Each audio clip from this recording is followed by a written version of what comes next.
हाय dear student, welcome back. आप सभी का स्वागत है एक बार फिर से आपके अपने यूट्यूब चैनल BMIC एजुकेशन गुरु में।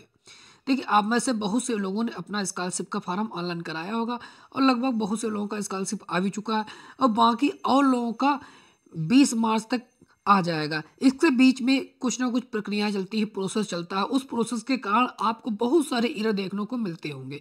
इन्हीं में से एक एरर आपको देखने को मिल रहा होगा यदि आप PMS पर अपना बैलेंस, अपना स्टेटस चेक करते होंगे।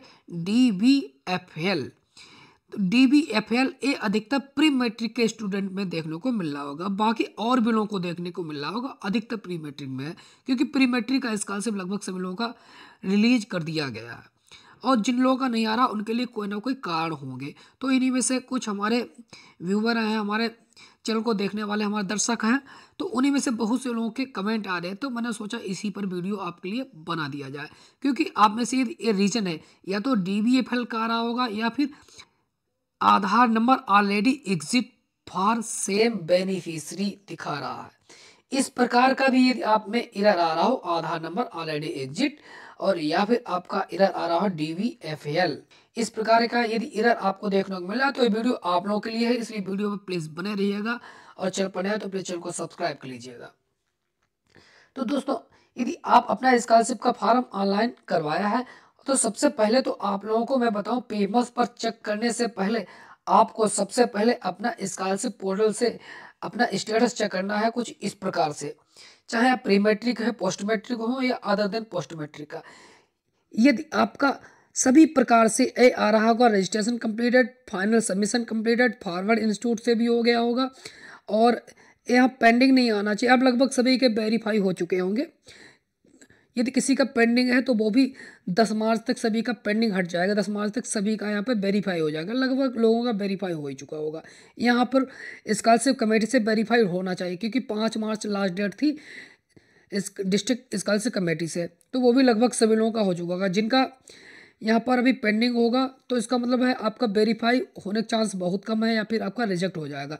जिस किसी का यहाँ पर रिजेक्ट दिखा रहा हो तो आपको अब नेक्स्ट ईयर में ही, आपके नेक्स्ट ईयर का मतलब हुआ कि आपको अब जो अगला सेशन आएगा नेक्स्ट क्लास में आप बस ट्राई कर सकते हैं, बाकी आप कुछ नहीं कर सकते हैं। तो दोस्तों, यदि आपका सभी जगह वेरीफाई हो चुका है, अब आप क्या करते हैं, आप जाते हैं सीधे PMS पोर्टल पर। तो आप अपना PMS स्टेटस चेक करते हैं। तो स्टेटस चेक करने के लिए आपके लिए दो विकल्प मिलते हैं, एक पेमेंट का, एक आता आपको है वैलिडेशन का।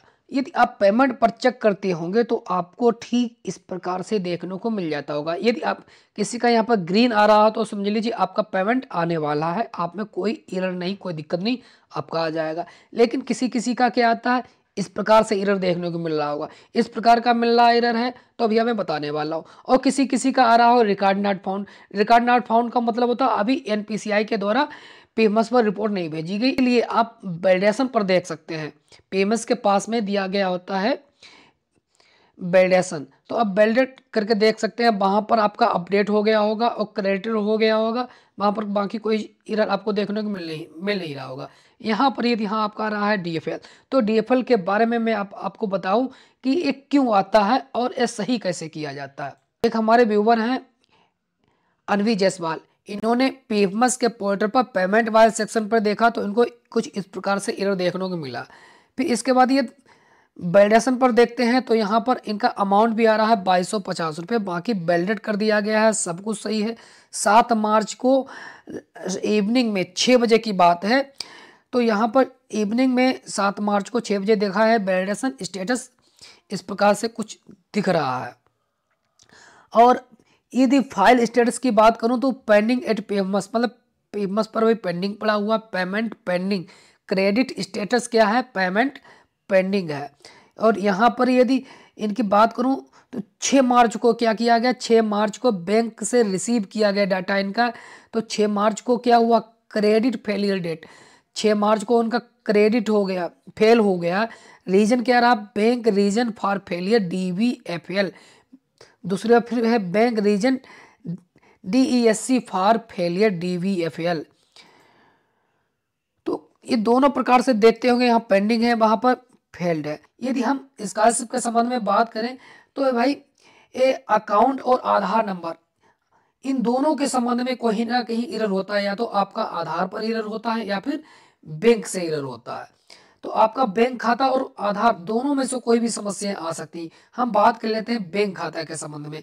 यदि आपका बैंक में इनमें से कोई समस्या आती है, तब भी आपका पीएफ मास पर डीवीएफएल के कारण आपका पेमेंट फेल्ड हो जाता है। सबसे पहले है क्या, बैंक खाता गलत खाता संख्या या आईएफएससी कोड। आपने अपना फॉर्म ऑनलाइन किया होगा, उसमें आपका अकाउंट नंबर है या आईएफएससी कोड गलत हो गया होगा। लेकिन यहाँ पर हम बताते हैं आपको, यदि आपने अपना स्कॉलरशिप का फॉर्म ऑनलाइन कराया है तो इसमें से अकाउंट नंबर और आईएफएससी कोड जो है वो गलत भी हो गया होगा, उससे कोई फर्क नहीं पड़ने वाला था, क्योंकि बहुत से स्कॉलरशिप के फॉर्म ऑनलाइन हुए, जैसे चाहे एससी के हो या पोस्ट मैट्रिक या पोस्ट मैट्रिक अदर देन, तो उसमें भाई अकाउंट नंबर डाला ही नहीं जाता था। प्री मैट्रिक में हाँ ओबीसी जनरल में डाला जा रहा था, लेकिन उसके बाद फिर क्या हो रहा था, बैंक से आपका जब तक एनपीसीआई नहीं हो रहा था तब तक आपका फॉर्म हो ही नहीं पा रहा था। इसलिए जिनका सही था आईएफएससी कोड वगैरह सब कुछ, तो समझ लीजिए आपका सब कुछ सही था। हाँ, तो एक बार फिर भी आप एक बार चेक कर लेना, प्री मैट्रिक वाले, ओबीसी या जनरल वाले, यदि आपने अकाउंट नंबर डाला था कि आपका आईएफएससी कोड और बैंक अकाउंट नंबर सही है। और दूसरी चीज कि आप देख लेना कि आपका बैंक अकाउंट बंद तो नहीं है। अपना बैंक में पैसा एक बार थंब से निकलवा करके देख लीजिए कि आपका बैंक में अकाउंट बंद तो नहीं चल रहा। केवाईसी आपकी अपडेट है या नहीं है। केवाईसी अपडेट का मतलब यदि आप अपना पैसा निकाल सकते हो फिंगर से तो समझ लो आपका केवाईसी है, कोई दिक्कत नहीं। इसका मतलब बैंक से आपका कोई भी एरर देखने को नहीं मिल रहा होगा। फॉर्म स्कॉलरशिप का ऑनलाइन वाला फॉर्म में यदि आपका अकाउंट नंबर सब कुछ सही है, आईएफएससी कोड सही है, फिलहाल एनपीसीआई हो गया होगा, तब इसका मतलब है कि आपका अकाउंट नंबर गलत नहीं हुआ होगा।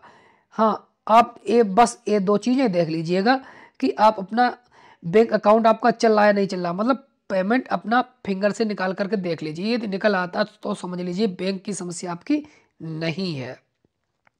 यदि हम बात करते हैं भाई आधार के संबंध में, तो आधार नंबर का एनपीसीआई से लिंक होना अनिवार्य है। तो आधार नंबर आपका एनपीसीआई से लिंक ही होगा। जब तक लिंक नहीं था तब तक आप फॉर्म ऑनलाइन कर ही नहीं सकते थे। इसका मतलब ये भी सही है। यदि हम बात करें आधार में दर्ज विवरण और बैंक खाते में दर्ज विवरण में असंगत, ये चीज आपको देख लेनी सही से कि बैंक अकाउंट में आपका नाम और आधार कार्ड पर आपका नाम एक जैसा है या नहीं है। क्योंकि फॉर्म तो आपका ऑनलाइन फिर भी हो जाता है, एनपीसीआई फिर भी हो जाता है आपका।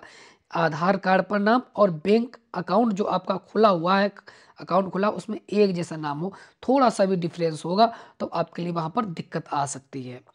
और ये देखना आधार नंबर डीबीटी आपका सक्षम होना चाहिए। देखिए एनपीसीआई अलग चीज होता है और डीबीटी अलग चीज होता है। तो आपका डीबीटी आपका सक्षम होना चाहिए। बैंक में एक बार जाकर के आप जिनमें एरर आ रहा है डीवीएफएल का, आप अपने बैंक में जाकर के देख लेना क्या आपका डीबीटी एक्टिव है या नहीं है। एनपीसीआई अलग चीज होती है, मैं बता रहा हूँ आपको, डीबीटी अलग चीज होती है। एनपीसीआई का मतलब होता है आपका बैंक अकाउंट से, आपका आधार से बैंक अकाउंट का मैप हो जाना, वो होता है। मतलब आपका आधार जो है वो बैंक अकाउंट से मैप हो जाता है। लेकिन डीबीटी का मतलब होता है कि आपका पैसा है कहीं से बाहर आने वाला है, रोक तो नहीं लगी हुई है। मतलब आप यदि आपका डीबीटी सक्षम होगा, मतलब एक्टिव होगा, तभी आपके बैंक अकाउंट में पैसा बाहर ही आ सकता है।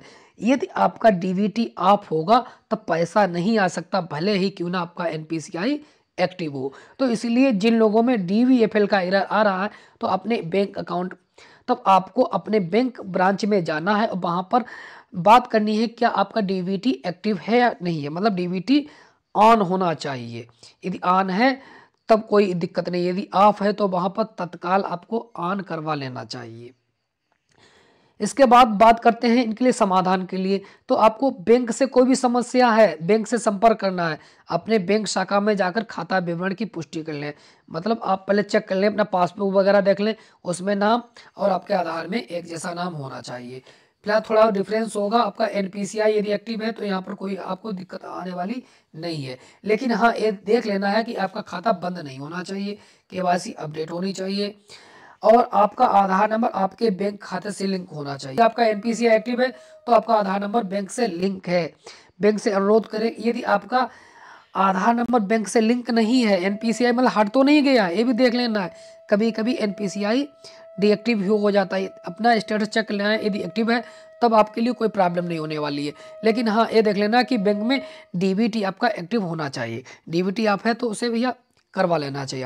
हाँ, कभी कभी ये भी होता है कि कहीं कोई समस्या नहीं होती है, तो भाई आपको मैं बता दूं, यूपी स्कॉलरशिप पेमस में डीबीएफएल का मतलब होता है डाटाबेस फंड लॉक।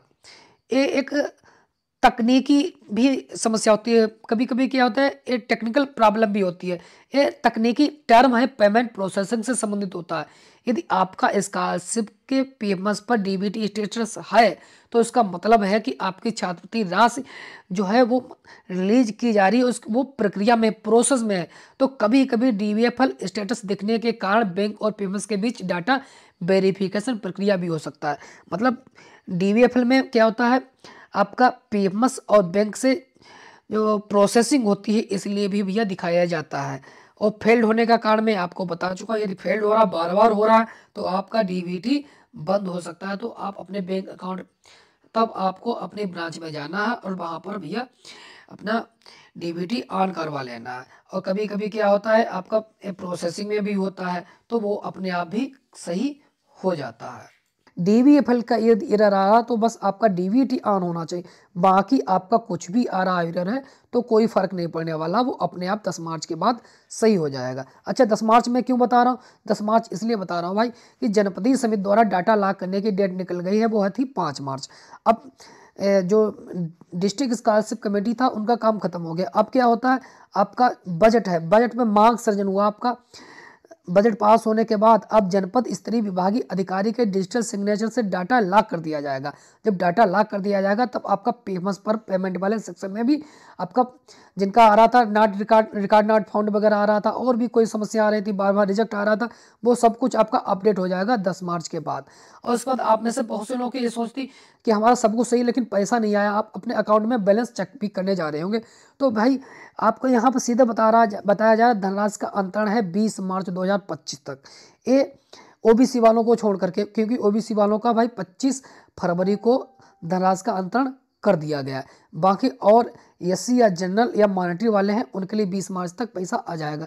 बाकी ओबीसी वालों को जो दिक्कतें आ रही हैं, यदि आपका डीबीएफएल है या और किसी प्रकार का एरर आ रहा है तो अपने बैंक में आपको डीबीटी सक्षम करवाना है, ऑन करवा लेना है। एक चीज़ और बता दूं मैं आपको कि जिन पैसा जो डाला जाता है थोड़ा थोड़ा करके डाला जाता है, थोड़ा थोड़ा, ऐसा नहीं कि एक ही दिन में सभी स्टूडेंट का डाल दिया गया। तो जिनका आ गया वो अच्छी बात है, जिनका नहीं आया तो आपको परेशान होने की कोई भी ज़रूरत नहीं है। आपका किसी भी दिन पैसा आ जाएगा, यदि आपका सब कुछ सही है, कोई दिक्कत नहीं है, तो आप 20 मार्च तक लगभग पैसा डाला जाएगा। तो 20 मार्च तक इसका मतलब नहीं है कि 20 मार्च तक आपका पैसा आ ही जाएगा।